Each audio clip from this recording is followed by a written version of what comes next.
Good evening, everyone. My name is Bob Cohen. I'm a member of the class of 1987, and I want to welcome you to the annual Conradin von Gugelberg Memorial Lecture on the Environment. Thank you for being with us, whether you're here live or live stream. I'd like to tell you about Conradin and then introduce this year's speaker. Conradin was my friend and my classmate. He was an accomplished outdoorsman and a committed conservationist. He grew up in Switzerland, where he earned an engineering degree and worked in a small manufacturing firm before coming to the GSB. He worked in venture capital and management consulting during and after his time in the MBA program. Now, when we were students here from 1985 to 1987, Conradin raised environmental issues in the classroom. This was a time where almost no one else did. Imagine that. He thought deeply about how new technology and smart management could reduce environmental impact. On a very grassroots level, after Friday afternoon LPFs, are there still LPFs at Stanford Business School? Stood for liquidity preference functions, otherwise known as beer blasts. Conradin carried the only 2 recycling bins that existed at the Graduate School of Business up the stairs from the lounge to the courtyard and filled them with empty bottles and cans, with or without other volunteers, because he knew that otherwise they would end up in the regular trash. Conradin was a man ahead of his time. Before introducing this year's speaker, I'd like to thank the Center for Social Innovation for stewarding the fund and this annual event, the Alumni Association for covering our technical support, and the Woods Institute for their collaboration. Thanks as well to my co-founders and classmates from the class of 1987, several of whom are here this evening with us. And thanks to Conradin's friends and family in Switzerland, who have given generously in Conradin's memory. A couple of bookkeeping items before I introduce our speaker. When we get to Q&A towards the end, please use the microphones that you find in the aisles. And after the lecture and the Q&A, please join us at a reception upstairs at the Obendorf Event Center for conversation and refreshments. Mark Tercek is the president and CEO of the Nature Conservancy, the leading global environmental organization, known for conservation in particular, which works collaboratively to protect ecologically important lands and waters for nature and people. He is also the author of a best-selling book entitled Nature's Fortune: How Business and Society Thrive by Investing in Nature. Mark earned his bachelor's degree at Williams College. After a few years working in Japan, he returned to study for his MBA at Harvard, which you might know as that other business school in the East. He then spent 24 years at Goldman Sachs, where he rose to managing director and partner. He worked as an investment banker for the first 2 decades, and then developed the firm's environmental strategy and led its environmental markets group. This was something new at Goldman Sachs at the time, and it occurred to me when I was learning about Mark's background that his official role at Goldman was much like Conradin's unofficial role at the time here at Stanford Business School. Mark then joined the Nature Conservancy, which I'll refer to as TNC for short, in 2008, revolutionizing the way TNC thinks about its impact and bringing a tighter strategic focus. Mark believes in the power of markets as a way to bring discipline to conservation. As former President Bill Clinton said about Mark's book, by breaking conservation down into dollars and cents, Mark Tercek shows that economic growth and environmental sustainability are not mutually exclusive goals. With this approach, TNC can better evaluate trade-offs and focus on activities that bring the highest returns for nature. Mark is also a proponent of impact investing, in which money is channeled to organizations or projects that have positive social or environmental outcomes in addition to positive financial returns. With an investor's mindset, he is improving accountability in the environmental world. I'm looking forward this evening to learning more about how he is applying his deal-making skills and his market savvy to our enormous environmental challenges. Please join me now in welcoming Mark Tercek to the GSB for this year's von Gugelberg Lecture. Thanks very much. Thank you.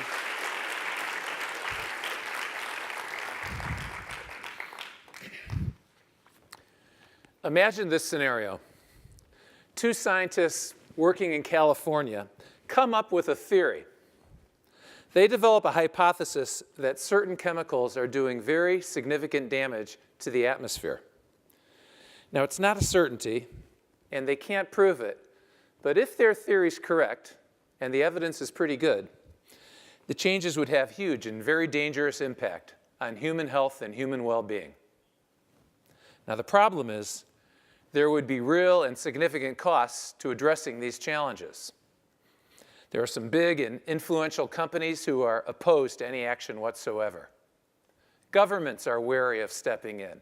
Consumers are concerned about potentially increased costs or reduced choices.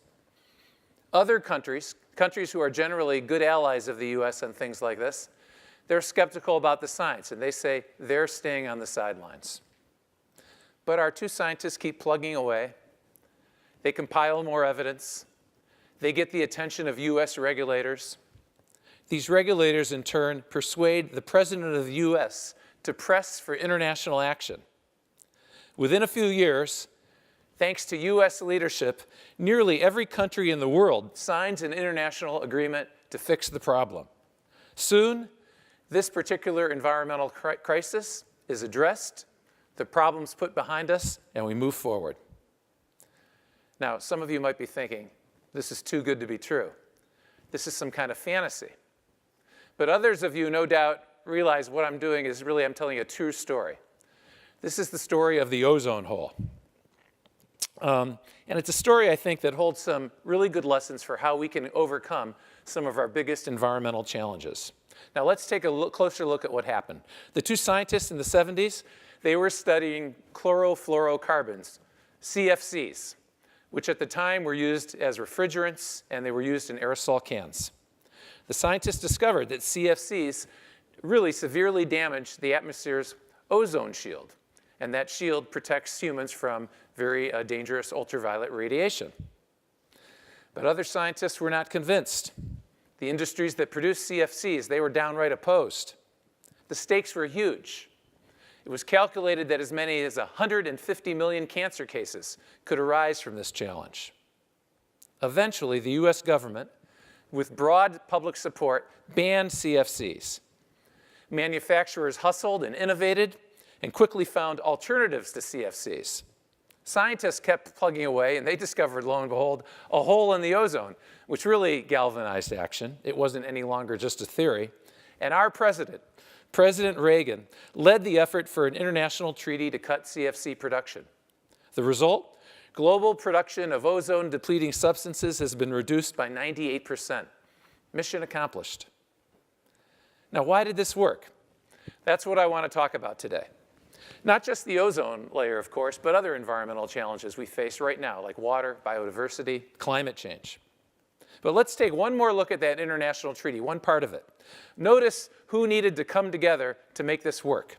You had scientists, you had industry, environmentalists, governments from the developing world and the developed world. They all came together and struck a bargain that paid attention to each player's individual needs. For example, in the developing, poorer world, those countries were given a number of years to gradually phase out their CFCs. And the developed world created a multilateral fund to provide economic assistance to those developing countries to make that transition doable. In the developed world, well, in the US, for example, Congress put a tax on ozone-depleting substances. So that made it possible for manufacturers of alternatives to more quickly compete in the marketplace. So the ozone story is not only a story of good science, it's also a story, and an encouraging one, of rapid technological innovation. And importantly, what I want to emphasize today It's a story of successful collaboration. The result is fantastic. A total solution to a potentially catastrophic environmental disaster. And it turned out to be relatively painless. It'll take decades for the ozone shield to completely heal, but the risk has been averted, and by the mid-21st century, ozone depletion will be a thing of the past. So, why doesn't this happen more often? Well, there are a number of obstacles that get in the way of us environmentalists, but the most important one in my view, and one that's in the power of environmentalists to address, is that we fight too much. In my view, the environmental community spends too much time fighting battles that don't need to be fought. Battles against government, battles against big business, battles against people who just hold different political points of view, even battles against different environmentalists, which really can be frustrating and crazy. I'm here to tell you, in my view at least, fighting is overrated, cooperation is underrated. Now, before we get into some real examples, let's ask the question, why is it that we fight so much? Well, first, environmentalists like me, we're very passionate about our cause. We believe protecting the environment is just the morally right thing to do. We think we're obliged to leave our kids and grandkids healthy ecosystems as good as the ones that we've experienced. And passion is a great thing for our movement, but passion sometimes gets in the way of calm reasoning. It's not a problem at all when we're speaking to people who already agree with us. We're very good at this. We call it preaching to the choir, and we love our choir. We think they're the best people in the world. But our choir's not big enough to really scale our progress.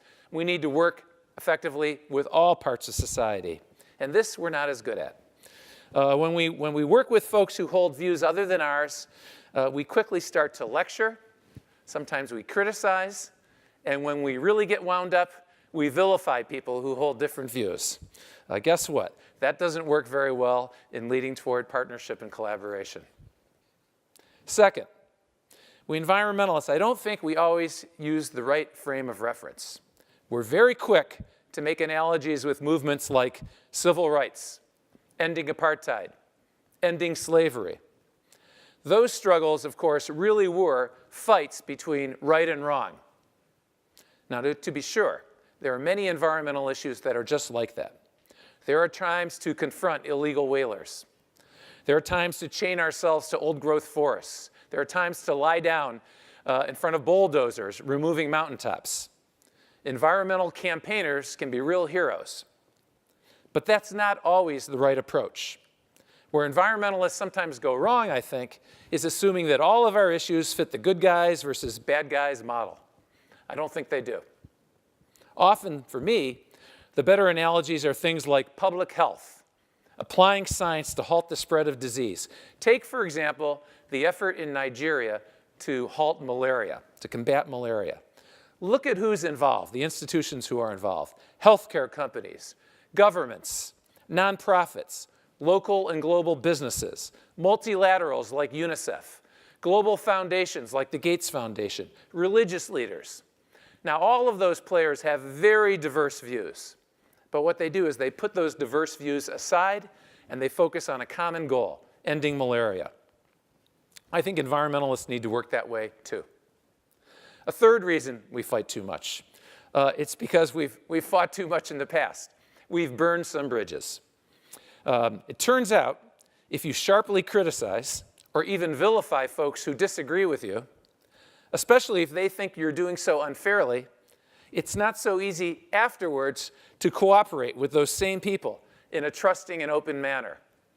We've trained these people to mistrust us, to fight with us. We face that challenge today, for example. A number of environmentalists, TNC is just one player. We're trying to work with the energy sector and the mining sector. We expect business leaders in these sectors to be enthusiastic partners with us in developing win-win solutions that aim to produce strong environmental and business outcomes. But bad feelings about past dialogues and general mistrust really get in the way of progress. Nevertheless, even if we haven't always approached collaboration in the right way in the past, I'm pretty optimistic that we can change course and do so right now. In fact, I think we're doing that. And we can really accelerate progress that way. So I want to look at three specific areas kind of quickly. water, biodiversity, and climate. And by the way, I'll note, I'm glad to be making these remarks here at the Stanford Business School. That's because I think business people and business students kind of naturally get this. Business people are naturally attracted to bringing people together in a respectful and pragmatic way to accomplish important goals. Business people do that every day. I think environmentalists can learn from them. Let's start with the water challenge, probably on your mind. I'm not going to address your specific challenge, though, right now. Let's go to Quito, Ecuador.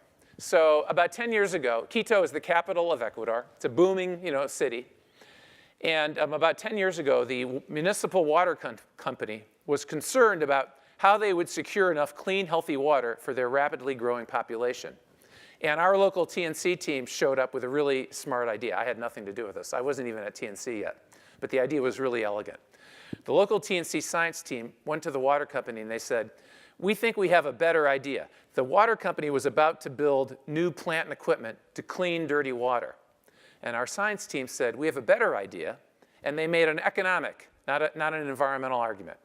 Their economic argument was, instead of building that plant and equipment, instead invest upstream in protecting your watershed. That will be a lower cost way to secure clean water, and you'll get a whole bunch of co-benefits for free. So the water company was intrigued. TNC and the water company put up a little bit of money to begin working with ranching and farming communities upstream on changing practices to improve the watershed. Things like keeping cattle away from the river by putting up fences, better ditching and vegetation along rivers to prevent nutrient runoff into rivers. These kinds of interventions, stuff we know how to do. And all done in a way that worked for those local communities, or they otherwise wouldn't do it. Seemed to be making some progress, so then we were able to recruit the local beer company and the Coca-Cola bottler to join forces. So we had a little bit more money to work with. And it seemed to work well, and so then the municipal water company got regulatory approval to charge everyone in their water bill a fee for conservation. Now, important to note, had they built the plant and equipment, they would have faced an even higher extra charge because the plant and equipment cost more. But in this case, they paid a fee for conservation, and it read that way on their bill. And wonderful things happen. So now you have everybody in Quito kind of on our side, paying for conservation. The money's being invested upstream to change practices in a way that's good for that community and secures clean water. This is about the time I showed up in TNC. From a finance perspective, this was almost too good to be true. A very small amount of philanthropic capital, which we committed at the beginning, got the flywheel turning. And now we had conservation that paid for itself, if we don't screw up, in perpetuity. By the way, that upstream watershed where this was happening, the Bio-Condor Reserve of Ecuador. So we could have tried to protect that area the old-fashioned way. We could have come and lectured and criticized practices of the poor farmers and ranchers, or we could have criticized the people in Quito itself for not voluntarily funding these kinds of programs. Maybe it would have worked. But instead of doing that collaboratively, we rolled up our sleeves, worked together to solve a problem in a kind of win-win, respectful way. This was such a good idea that we said, boy, we should be able to replicate this. We now have 30 of these water funds across Latin America. Just a few weeks ago, we opened the Nairobi Water Fund in Africa. They're all a little bit different, but all variations of the same thing. Diverse parties who depend on nature for their water coming together to practically take care of water. Two other observations I'll make about this. One of our great partners is FEMSA. FEMSA is the Coca-Cola bottler, the dominant Coca-Cola bottler of Latin America. Obviously concerned about water, concerned about their reputation too on water matters. So they became our partner, provided some funding, that's good. Had a lot of contacts in Latin America, that's good. But the reason I want to mention this is these collaborations do things that environmentalists can't do by themselves. For example, FEMSA's headquarters are in Monterrey. Monterrey is kind of the industrial capital of Mexico. Turns out that Monterrey has a water crisis too, different than Quito. Monterrey's forests have been sadly degraded over the years. That forest had acted kind of like a sponge. And in rainy season, it would absorb water, and in dry season, it would release water. The sponge has been severely impaired. So now what happens in Monterrey in the rainy season? Horrific, catastrophic floods. In the dry season, very bad droughts. So FEMSA, much more than TNC, FEMSA said we ought to have a water fund in Monterrey. And then FEMSA, not TNC, I don't think we would have been able to do this, to be honest. FEMSA recruited all of the leading industrial players of Monterey to cough up some $25 million to get a forest restoration project underway. And it's underway, and I have no doubt that it will be, they'll invest in this on an ongoing basis. So those are the kinds of extra benefits that come from this inclusive approach. There's another benefit too, and one of the nice comments in my introduction made me think of this. We environmentalists learn things from these partnerships that we wouldn't otherwise know. I remember the first time I met the CEO of FEMSA. He's a business person. He's not an environmentalist. I don't think he has anything against us, but he is a business person. So we sit down, and he digs right in. He says, Mark, we're going to be investing in nature to secure water, I understand. How much do we have to invest where to secure how much water? Which trees produce the most water? Should we plant new forests or protect standing forests? If standing forests, which ones? Do certain types of forests produce water on different time schedules? These are the kinds of questions business people ask. They're not the first things environmentalists think of. We really couldn't answer those questions at first, but we needed to. So we're proud partners of Stanford in the Natural Capital Project. So NatCap is Stanford, University of Minnesota, TNC, and WWF. So we got Stanford scientists to dig in and help us answer those questions. We answered them, and now that's really enhancing this quality of work that we do all around the world. That's my water example. It gives you a sense for what I mean of this collaborative rather than combative approach to scaling up conservation. Let's turn our attention now to biodiversity. So the loss of biodiversity is obviously one of our biggest environmental challenges. There are lots of contributors here. Conversion of forests and grasslands to cities and farms, overfishing, pollution, climate change, poor funding of protected areas, poor protection of protected areas. So the question is, what can we environmentalists do about this? So I think most environmentalists agree we need to first and foremost protect habitat. And let's protect especially biodiverse rich habitat like rainforests. And if you think about rainforests around the world that are important to protect, most environmentalists would agree the Amazon, good place to start. What is less well known is historically, in modern times, the leading cause of deforestation in the Amazon is soy agriculture. As millions of people around the world rise out of poverty and enter the middle class, a good thing, they want and expect and buy more protein-rich diets. And that's led to soaring demand for soy. And so that led to clearing a forest in the Amazon for soy agriculture. So this got the attention of good old Greenpeace in 2006. And as noted, there's a role for environmental campaigners. I really respect Greenpeace. Greenpeace, thinking about this and documenting it, began to organize protests at McDonald's in Europe. The protests were themed like, did you know Ronald McDonald is causing deforestation in the Amazon? That got the attention of McDonald's. McDonald's called Cargill, the global commodity trader, and said, we need sustainable soy. Cargill, somebody we've invested a lot in building relationship with, called us up and said, what are we going to do about obtaining sustainable soy in Brazil? And so what happens then is Cargill and TNC, together then with other global soy traders, together with agricultural players in Brazil, together with Brazilian environmentalists, together with Brazilian farmers, everybody comes together and we come up with this soy moratorium. And this is 2006 about. Everybody agrees for 2 years, there'll be no international demand for any soy that's linked to deforestation. And that moratorium has been continually extended. And it's been one of conservation's great successes. Deforestation due to soy has almost been brought to a halt, complete halt in the Amazon. We now face challenges. The challenge now is livestock. And by the way, we're going about it in the same way. Now, I don't mean to sound complacent either. The challenge never goes away. Demand for soy continues to increase. There continues to be economic incentives for farmers in Brazil to do the wrong thing. The moratorium is at risk. So we have to fight the good fight. But we succeeded. We're now trying to do it with livestock. And even more excitingly to me, we've now turned our attention, this is the royal we.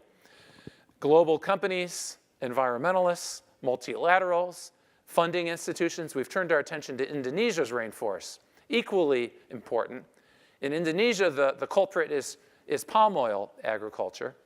And personally, I thought I was encouraged by the Brazil success, but this is tougher. There's no question it's tougher. But I think the approach is going to succeed again. The global consumer goods forum companies, so companies like Coke, Nestle, P&G, Walmart, all those big companies, whether you like them or not, they've all agreed and pledged by 2020 they won't buy any palm oil connected to deforestation. Next, Cargill, good old Cargill, we got them in the game. But even more impressively, Wilmar, the Indonesian-based agricultural player, they've agreed they won't supply palm oil linked to deforestation. Now we have the challenge of figuring out how, with farmers, both big ones and small ones, we can make this work, how we can monitor it, it's always important, and how we can help farmers figure out how they can make a living and good returns while farming on a basis that doesn't lead to more deforestation. And the kinds of things we'll pursue, of course, we are pursuing more intense palm oil, expansion shifted to already degraded land rather than standing forests, et cetera. But it's another example of what this collaborative approach can achieve. And we get a lot of grief for working with big ag. Big ag companies aren't popular. And people say, why would you ever work with Cargill? Well, first answer would be, had we not worked with Cargill, I don't know how you could have made that progress in Brazil. I can't guarantee it wouldn't have happened, but I don't see how it would have happened. And then people say, well, are you saying Cargill is a saint? No, Cargill's a business. They have now under their hat one impressive win in Brazil that they're very proud of. And we've encouraged them now to make the same commitments in Indonesia, but they work all over the world. So TNC and others are pushing them to make that commitment a global one, and Cargill's considering it very seriously.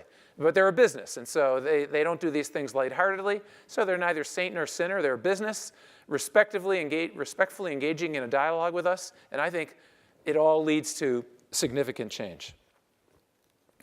All right, my last example, I saved the hardest one for last, climate change. Now, first I just say, environmentalists, we really beat ourselves up over climate change. We say, gosh, why haven't we solved climate change yet? And I think we just have to accept, this is a little bit tougher. And it's not really an environmental challenge. This is a global societal challenge. We all have to be engaged here. And it's a little bit harder. It's not like that ozone hole. That ozone hole, which would lead to immediate cancer, that gets people's attention. The climate consequences are more abstract, harder for people to appreciate, and a little bit further down the road, although less down the road every day. And the other thing we have to just respect is that fossil fuels have done a lot of good for humankind. Here I am at an academic institution, so the historians of you could chart this out. If you created an index of human well-being and you looked at things like lifespan and health and nutrition and these kinds of things, for most of human history, it's a flat bar. Hegel said life was short, nasty, and brutish, and it was.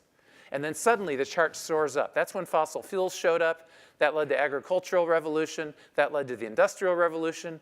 That led to gains in health and wealth and prosperity. And so, but of course now we understand that came with a string attached. Those fossil fuels lead to these heat-trapping gases, and that causes devastating climate change. But we have to understand, therefore, for those countries that have experienced the benefits of fossil fuels, this isn't an easy transition to achieve. And for those poorer countries who haven't even yet achieved those gains, it's an even tougher sell. And then there's other complications. The deep partisan divide in the US right now complicates matters. I think, in fact, we've made a lot of progress on the climate change issue itself. But what's happening, a lot of the debate is a surrogate debate about other issues like trust in government or belief in science, et cetera. So this is complicated, but it's not really that complicated. In simple terms, we know exactly what we need to do. By 2050, global greenhouse gas emissions need to fall at least 50% below 1990 levels. Otherwise, we face some really severe risks. Further, I think we mostly know how to do this. We need to become more efficient. We just need to use less energy. It's a huge opportunity. As we use less energy, we'll save money, and there's millions of ways to do this. Second, we need, clearly, to pursue new technologies and innovation so we can source energy without carbon emissions. And then finally, and at TNC we believe this very strongly, we need to invest much, much more in natural ecosystems to sequester carbon. And there's really no good reason for anyone to be opposed to any of those three initiatives. So how do we get these efforts accelerated? Well, again, this won't surprise you. We need a better dialogue. Right now, too many people are yelling at one another. The problem is especially acute. I live in Washington, D.C. now. I feel responsible for Capitol Hill. It's especially acute at Capitol Hill, and that dialogue is magnified by media coverage. I think that misleads a lot of people because, in fact, the kind of progress that I'm an advocate for is beginning to happen, and I think on an accelerated and very real basis. So there's reason to be cautiously encouraged. I don't mean to be Pollyannish, but I think there are a lot of positive trends that we can build on if we're smart. For example, about half the states in the United States today have renewable portfolio standards. These are programs that require the power sector to buy increasing amounts of their energy from renewables. You know, people argue the con of that is it's more expensive, but it's materially letting those industries go down the cost curve and making those technologies more cost effective, and it's reducing emissions. You know, and this isn't easy. My home state is Ohio. Governor Kasich is a Republican. He was a champion of this, but now Ohio's renewable portfolio standard is on hold. So TNC and Environmental Defense, we're working together there, and we're in this respectful manner I described, we're trying to build support, bipartisan, centrist support for getting back on the original timetable for the renewable portfolio standard. But that's leading to a lot of good progress. About half the states. Solar energy. You know, you guys know this because you're paying attention, but you know, the cost of rooftop solar plummets. More and more states allow it. And there's interesting stuff happening in the solar space that social scientists are studying, and I think this is really exciting. This is not my area of expertise, but you can learn about this. Social scientists are asking themselves, who's adopting solar and why? And so you have kind of left-leaning consumers who say they're doing it for environmental reasons. Great. You have right-leaning consumers who say they're doing it to save money. Further, there's evidence if you challenge those right-leaning consumers and say, no, you're doing it for environmental reasons, it discourages them from doing it. So how you talk about these things matter, and people are beginning to figure that out. And the solar business is really being smart about this. I think business is back in the game. Just when I joined TNC, we had this thing called the U.S. Climate Action Partnership, USCAP. We didn't get it all right, but parts of it I thought were really impressive. We had about 25 companies, big carbon-emitting companies like GE, Duke Power, the auto companies, most of the utilities, chemical companies, together with a couple of environmental organizations, NRDC, Environmental Defense, TNC was one, and we pushed for a cap and trade. And our bill, essentially it was our bill, passed the House. It was the Waxman-Markey bill. Then everything went sideways. And I think we environmentalists screwed up a bit. Everybody screwed up a bit. I think a shame that didn't happen. And business sort of, I think the business leaders associated with us were disappointed or embarrassed, but they're getting back in the game. For a long time, a lot of the world's leading businesses have done the right thing individually. If you look at their disclosure statements, they recognize climate change is happening. Humans are causing it. We need a price on carbon. Here's what we're doing in reducing our emissions. All good. What people with jobs like mine have been doing is pushing those CEOs now to kind of come out of the closet and join us in pushing for policy. And I think that's just about to start happening. Last week, there was a World Bank Summit in DC, and some 30 companies, this came out of the World Economic Forum, some 30 companies officially together, cross-section of global companies, insisted on progress in climate policy and a price on carbon. I think we'll see more and more of that. It's very helpful for us. If I go to Capitol Hill and talk about this stuff, you know, I don't think people are that interested. They say, well, yeah, you're an environmentalist. And no surprise you're for this. But if I go this with a CEO with a big facility in their state, we get their attention. Oh, and I'll mention Risky Business. Risky Business is the group doing reports state by state. Now, its leaders are Tom Steyer. I know he's a big Stanford guy. My old boss, Hank Paulson, and Mayor Bloomberg. And they're looking at the risks in a very concrete, scientific way, state by state, of what climate change will mean. And they're scaring the bejesus out of people in red states in a simple, pragmatic, science-based way. I think that's helping. And then even on the far right, things are really moving more than I think people believe. There's a guy named Jerry Taylor. Check out he just published a paper, The Libertarian Case for a Carbon Tax. So Jerry is ex-Cato Institute. He's friends with all those right-wing think tanks.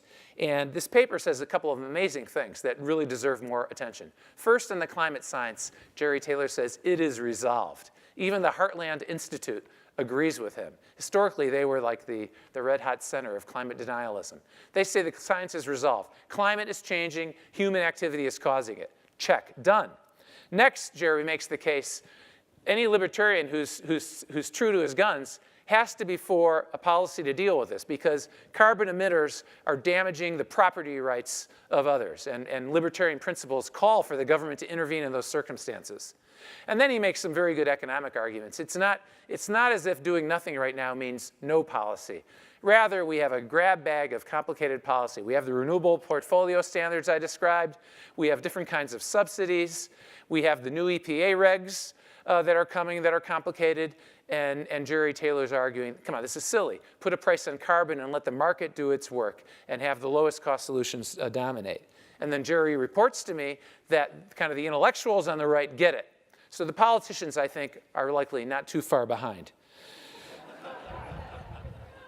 That wasn't meant to be a laugh line, but I'll take it. I need to wrap up so we can have questions. I think divestment is worth noting. I know Stanford was impressive here to take leading action. We too, TNC, moved early. But we're an environmental organization, so for us, I think it was kind of a no-brainer. But and I think there's lots of room for debate about divestment. What will it do? What won't it do? But what I think is good about the whole topic is, again, it's elevating dialogue. So what I witness is college students pro-divestment, and then like their parents saying, no, here's why divestment's not the right tool. But what flows out of that is a good dialogue and better awareness of the urgent need to address climate. I think it's a really positive trend. Then, I have more things, but I'll move on. Then people say, oh, but what can the US do alone? Well, then I point to the climate accord between the US and China. I think this is a huge deal.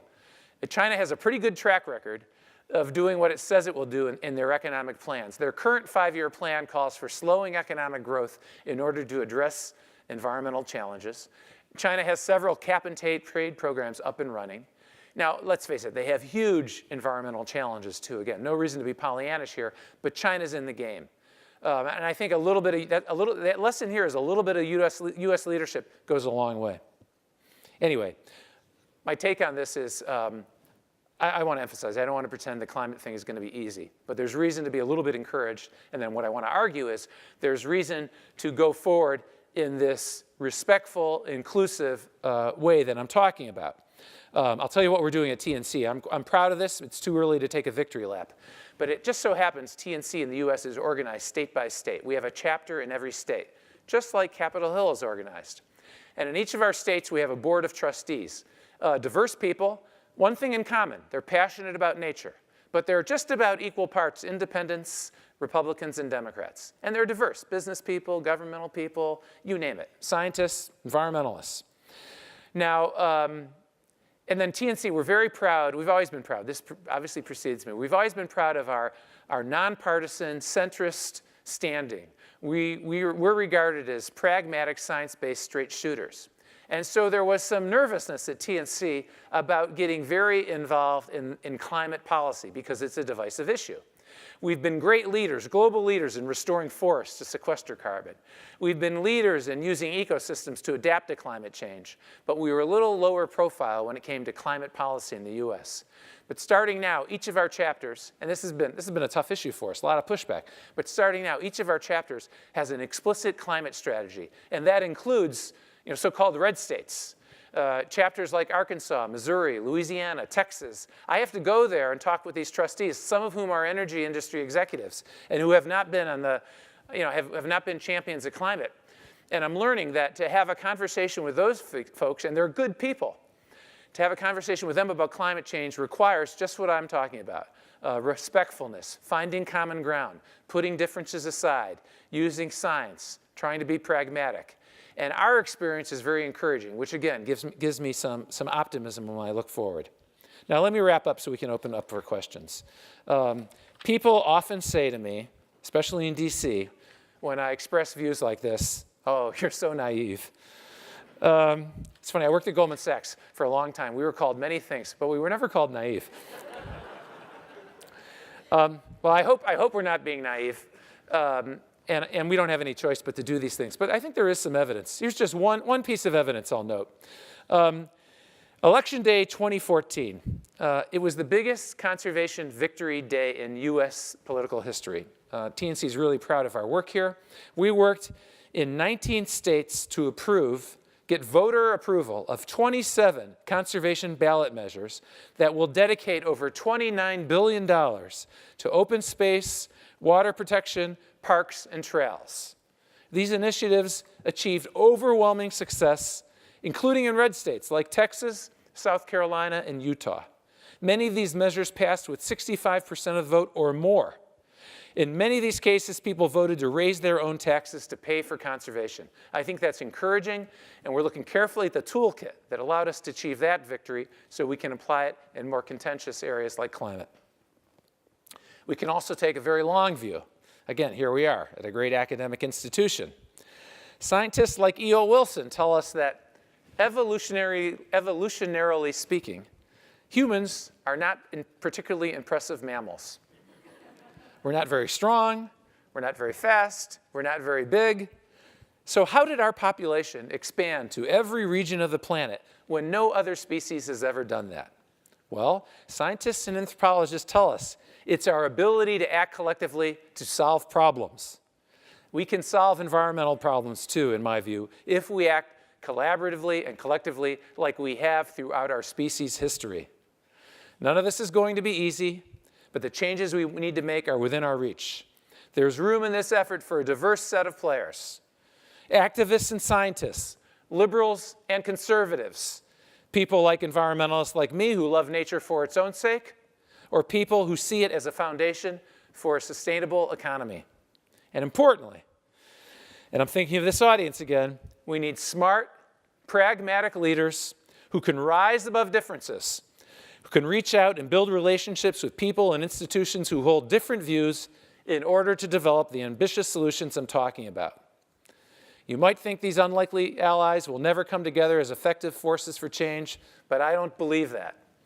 Every day I'm encouraged by stories I hear about or things I witness, people and organizations coming together, putting aside their differences, finding common ground, and making substantial progress on some of the world's most pressing issues. And if that's not enough for you, there's another reason to do this. De-emphasizing fighting, and instead working together with diverse parties to find common ground and to make things happen is not only a pragmatic way to work, it's a joyous way to live. Thanks for letting me make these comments.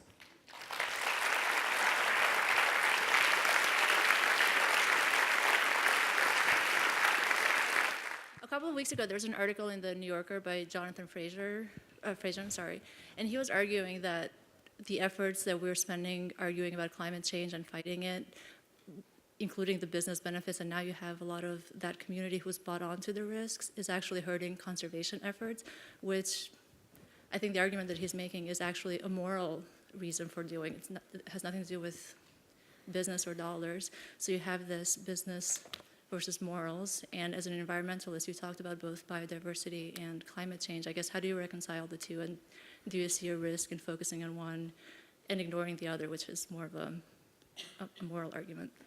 Yeah, I read the article. Jonathan Franzen's a great novelist. I don't think he's such a good environmentalist. I think he's just wrong. I don't see the work we do in climate as at odds with our other conservation initiatives. You know, California water issue is a good example, right? You won't have success ultimately addressing your water issues if you ignore the climate challenges. I think these things are additive, or they're integrated and go together. So I don't see any evidence that focusing on climate hurts the environmental cause. I do think as people pay more attention to climate, they pay attention to more environmental issues. So I actually see it more as a virtuous cycle. So I just think he's flat out wrong. But he's a very good novelist. Yes, ma'am. Can you hear me? Yep. So I loved your story about the Quito situation with the water stewardship and the avoidance of building the water treatment plant. How would you, or can you outline a solution that would be somewhat analogous to that, to gas extraction and hydraulic fracturing? How would you organize a collaborative group to deal with that? It's a great question, and we are working on that. So I think natural gas is, there are kind of two approaches environmentalists take with regard to natural gas. Some environmentalists just say no. They're having some success. In some places, they're stopping fracking. But broadly, fracking is happening. Our inclination is to say how. How can you have fracking with robustly safe environmental outcomes? And we believe it's doable, but it requires robust regulatory policy and enforcement and monitoring. And it even requires some enhancement in some of the more technical aspects of it. But we think it can be done. So that's where we're focused. We're focused on the how.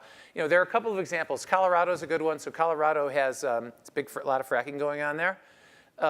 It's kind of a mixed political state these days, but Governor Hickenlooper is committed to fracking, but he wants it to be safe, and they're making huge progress on methane leakage, which if you don't get methane leakage fixed, you don't get the climate benefits of moving from coal to natural gas. And the good news is all evidence is methane leakage can be addressed at very low cost, but it's not being addressed. So then we say, let's engage, and you have to do it state by state, because that's how the regs work, to get it addressed. We care a lot about habitat fragmentation, too. All those pads and wells and pipes can be a disaster for ecosystems. But because of horizontal drilling, these things can go for miles underground now.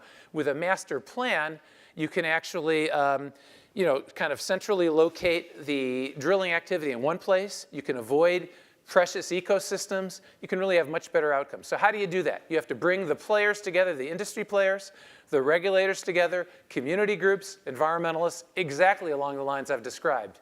And then what are the obstacles? It's kind of interesting. The most heat we take for those kinds of initiatives are from environmentalists who just say no. You know, so that we just work our way through. But I'm encouraged. I met with the governor of Pennsylvania last week, a newly elected governor, Governor Wolf, a Democrat, facing a Republican legislature. Pennsylvania's a big fracking state. It's been a huge boon for their otherwise struggling economy. He made huge commitments in his candidacy to address the environmental challenges of fracking, and won in a time when I don't think many other Democrats won in Pennsylvania. So it's a lot of hard, messy work, but that's how we plan to move forward. Thanks. Yes? First, I just want to thank you for your remarks. I wanted to ask you, following the critiques lobbied against TNC in Naomi Klein's latest book, your spokesperson said in the New York Times that the organization would ideally like to get out of the oil and gas industry altogether.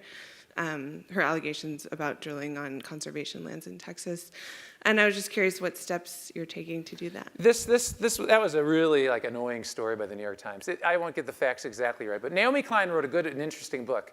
This Changes Everything. Her view is quite at odds with mine, but she's smart, and it's a good, provocative book, worth reading. But in her book, she wanted to make in her book, she makes the allegation, I don't think this is the most compelling part of her book, but I'm biased, you can see for yourself. She makes the allegation that Big Green, she calls us, we're as much responsible for the environmental degradation that's happening as anyone else. I don't think she has great evidence, though. So her first piece of evidence, it's kind of a long story and an old story, but I think about 15 years ago, TNC bought a big piece of land for conservation purposes. And on that land was an operating oil well. So at the time, this is way before me, this is even before my predecessor. At the time, the organization said, well, the well's operating, we might as well let it continue to operate because it throws off revenue that will pay for the conservation. We're not a business. We have no magic source of revenue. We got to go beg for money, whatever we do. And so that didn't seem imprudent. And there was no evidence that that well did any environmental harm. Then move forward in time, but still way before me. TNC was severely criticized for a bunch of things, including that well. So then the board of TNC said, gosh, even though that initial thing sort of made sense, we also can see why people find it hard to understand why an environmental organization has that well. So we won't ever allow that to happen again. And then the final part of this story is the well, something went wrong with the well, and the operator was legally entitled to re-drill the well. And so then at that time, TNC sought legal opinion. Can we stop this operator? And the legal advice we got said, no, you'll go to court, you'll be sued, you'll lose a lot of money. Again, we're just a conservation organization. So we let that happen. Maybe that was a mistake. But again, we've pledged, not me, my predecessors pledged, we'll never do this again, and we never have done it again. So now fast forward to last year, Naomi Klein's book comes out. That's her leading piece of evidence that we're the culprits. I think it's a big distraction, to be honest. We've got millions of acres of land, and on one, there's a well operating, and there you have it. That's the story.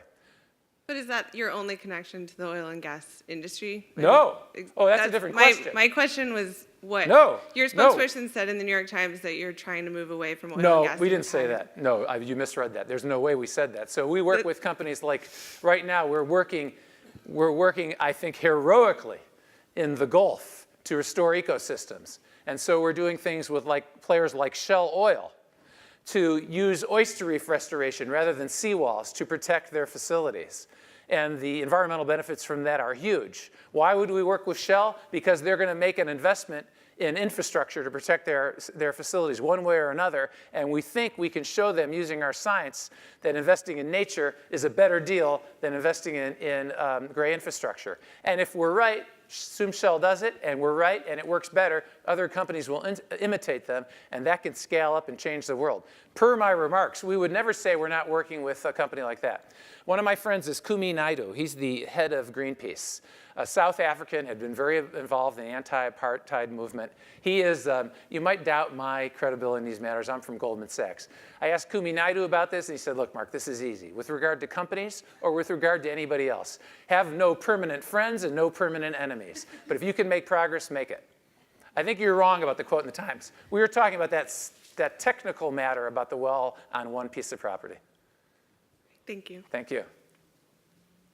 Hi, I'm Nadine. Hi. I'm an MBA student here, and I really appreciate your push to encourage collaboration. But I was curious how you look at the role of Greenpeace in getting the deals in the Amazon and now progress in. We loved it. Well, I mean, but a lot of what started that conversation was their very adversarial tactics and putting a lot of pressure on companies, and that's 100% sort of what. fan. I thought I said that explicitly, and I write about it in my book. And I know I said it because I was reading my speech. There's a role for campaigners.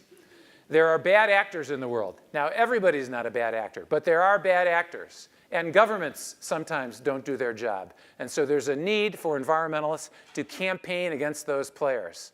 But that's circumstance specific. Greenpeace, for example, I have a lot of respect for Greenpeace, and you're exactly right. That Brazilian success, Greenpeace was a key partner and the initial player. But Greenpeace has also successfully worked with those same companies they campaign against. I just quoted Kumi. No permanent enemies, no permanent friends. No, there is a role for campaigners. Don't get me wrong. I have huge respect for Greenpeace.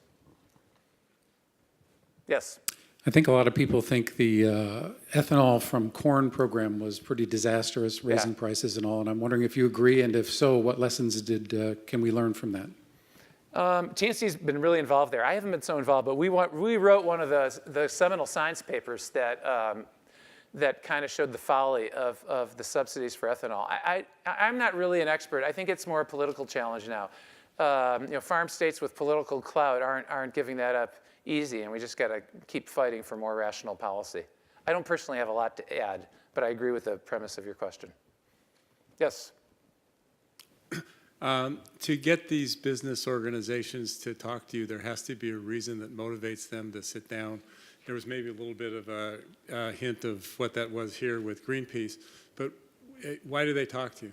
Oh, so like the palm oil, for example. Yeah, businesses have a bunch of reasons. So businesses, first, business people, if they're not kind of forward-thinking and science and evidence-based, they don't really keep their jobs for long. So most business leaders of big companies understand environmental challenges are severe and they're not going anywhere. And companies are going to have to deal with that. So I mentioned our work with beverage companies in connection with water. They get it. There are going to be water challenges, and they better have a game plan, and they better be showing their right to operate. They better show their customers and their communities they're trying to do good things. Businesses recruit for people, so I'm sure a lot of great businesses come to Stanford to recruit students. And young people want to work for companies whose values align with theirs. Businesses care about costs. In most of our interventions, we're very confident we can show that doing the right thing environmentally more than pays for itself. These things make business sense. Now, business leaders don't always get that. I think business leaders can be too timid and too short-term minded about understanding the business opportunity. So that's where we come in, hard. And we say you're not being bold enough. And that's where campaigners can help us get their attention. So again, we welcome the campaigners' engagement. But this is mostly old news. Most business leaders get it now, and it's like my Cargill example is a good one. They've had a couple of great successes under their belt, and so now we're pushing them. Hey, if it worked for you in jurisdictions A, B, and C, why aren't you doing it everywhere? And they know their own employees care about that, their customers care about it. I mean, I think here it's almost old news. Businesses get it. Doing the right thing environmentally, it's increasingly clear, is a compelling business case too. That's sort of what a lot of my book is about. And I'm sorry, I didn't mean to. It sounded like you thought. I want to return to the campaigner question. The campaigners clearly play a big role. Sometimes people say, "Gosh, aren't there too many environmental organizations?" And I say, "No, really, it's a big world." And the environmental challenges are difficult. And there's sort of there's an ecosystem of environmental organizations, each playing different roles. It's hard for us to play one another's roles because we're organized differently. We have different kinds of strategies. So we stick to our different strategies. But there's room for a very diverse environmental community. Yes, ma'am. Hi, my name is Diane. I'm finishing a PhD in conservation management. And I'm very interested in like future studies, exponential technologies, and how the digital revolution has been impacting several industries. I was wondering, what is your opinion on how the digital revolution, and including the increasing knowledge or development of artificial intelligence, nanotech, biotech, can impact the conservation field, and how can we harness better the capacities of these technologies to improve conservation and solving these problems? And the second part is, do you have a strategy in TNC to maybe innovate using these technologies? Yeah, it's a really good question. So I would say now here, I've been bragging about environmental organizations. I don't think this is our area of strength, in part because nonprofits, funding is a real issue for nonprofits. I mean, we happen to be a big organization, but big organizations are just as resource constrained as small ones. And so I think we have tended to make a mistake and invest too little in these kind of game-changing opportunities, technology probably being the best example. So what we're now doing at the Nature Conservancy is, through our science function, partnering with scientists in academia to better understand what technology can do for us. So it's sort of on the come. And I mentioned NAPCAP, so that's one good partnership we have, really emphasizing technology, but we have new initiatives underway. There are a couple of things that are kind of obvious. First, obviously these tools can be used to build awareness. That's good, really good, right? To get more people on. I think that's already helping. By the way, that's why one reason businesses don't try to cheat as much anymore. It's a transparent world. You're not going to fool anyone. But we think we can get more people on our side through better communication. And then monitoring and enforcement is always a big deal in conservation.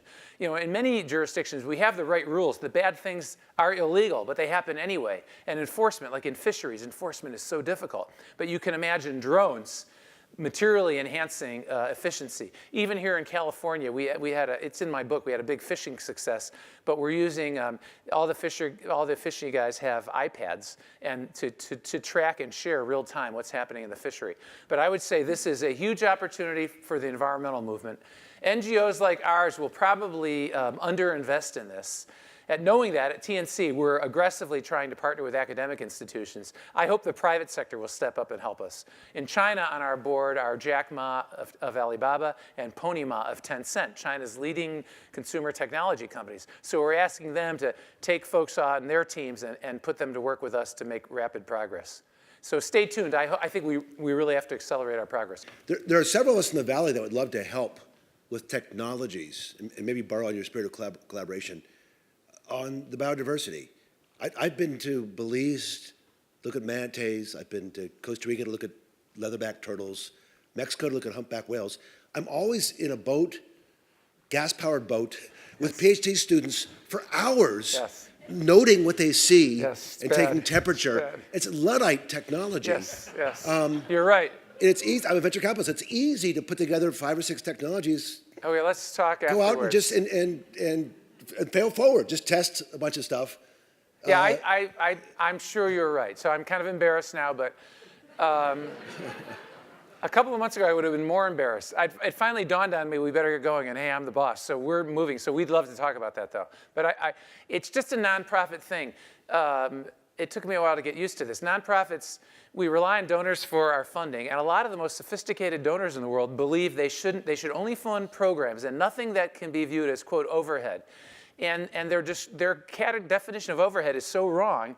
And so these kinds of forward right-leaning, sense-making investments are very hard to raise funds for. But there we're making progress. So now we're kind of assertively going to our most sophisticated donors and say, this makes no sense. You've invested tens of millions of dollars in our programs, but not in strengthening our organization. You would never do that in your business life.